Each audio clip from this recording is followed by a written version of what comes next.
Alright, 1959 T-Bird.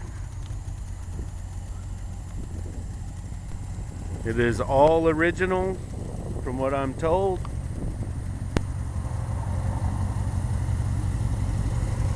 Here's the engine with it running.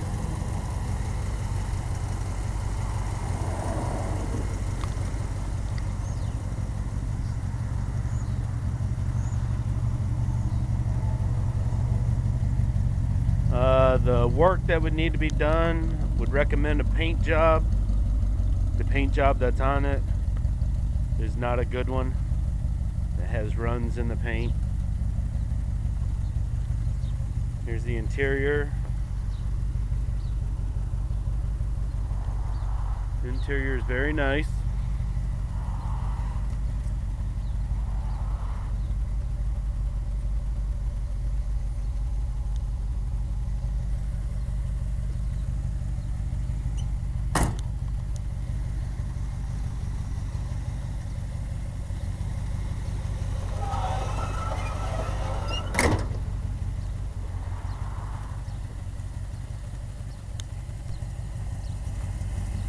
Power steering pump does need to be replaced. I guess it's normal for that year, make, and model.